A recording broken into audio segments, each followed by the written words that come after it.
ได้ซื้อสลัดมือเสาเดี๋ยวไปเนี่ยเดี๋ยวไปด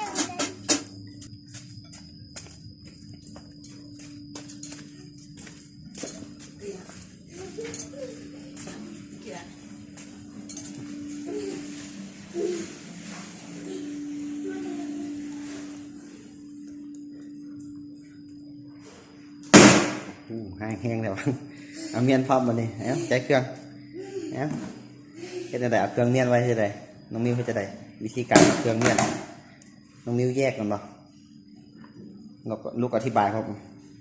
เสื้อไว้เสื้อตั้งหากทรงไว้ตั้งหาก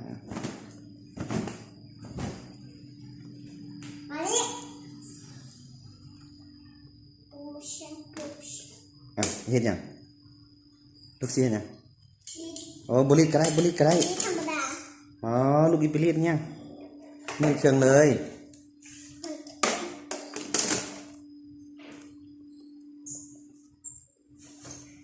คนเอาบริษก็ได้พอพอทายอะไรได้ขนาดเครื่องเงี้ยไปเลยโอ้จะไปรีดเนี่ย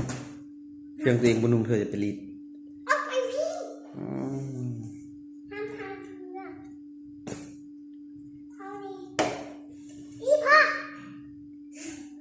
ทีเพชร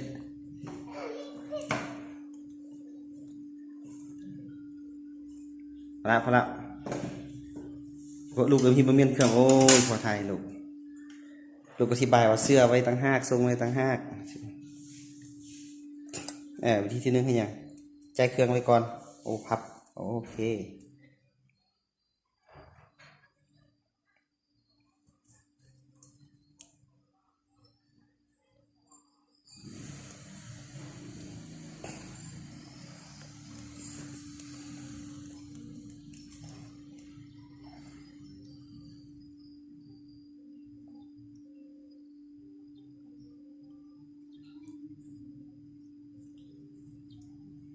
ลูกอธิบายเดี๋ยวเบาเดี๋ยว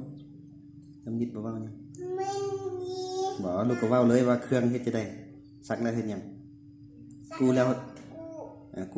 ก่อนจะเมียนเขาเฮ็ดจะได้ก่อนจะเมียนเขาต้องพับก่อนพับเลยจะได้เติมทรงไว้ตั้งห้าเสื้อไว้ตั้งห้าเอาทรงไว้ตั้งห้าเอาเสื้อไว้ตั้งห้า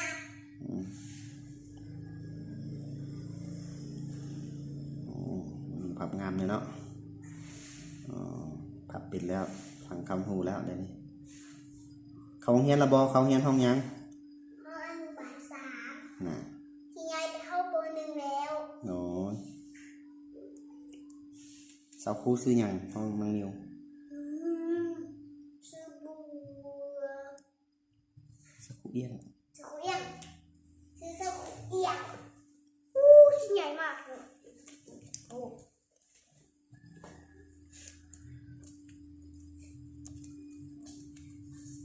อันนี้เสื้อไผ่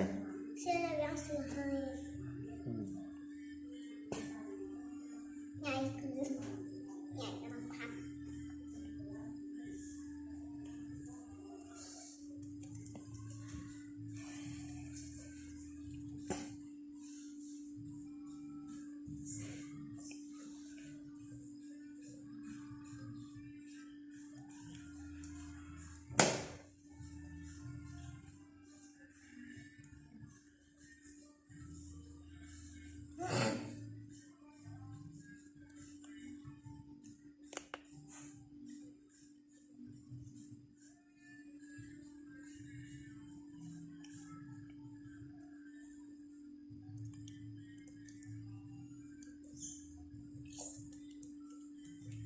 อยากส่งไว้ต่างหากเนาะเสื้อไว้ต่างหาก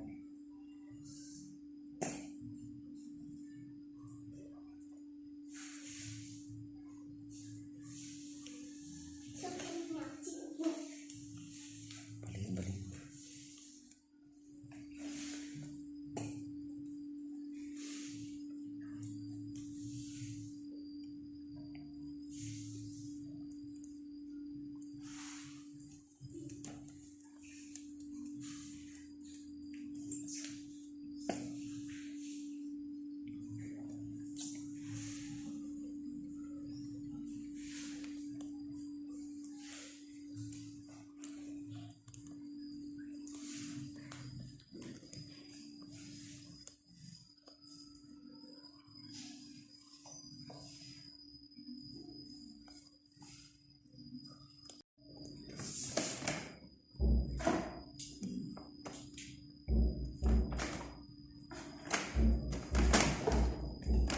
ลูกใส่ถึกอันเลยติ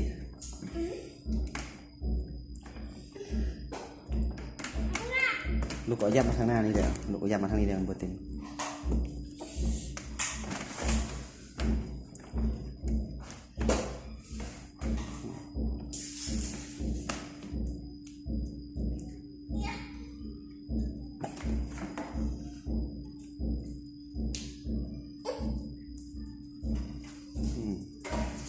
นี่ไปไว้บนหัวนี่กับแองเลยไว้เครื่องเพื่อนแองเอาแองมาพร้อมไป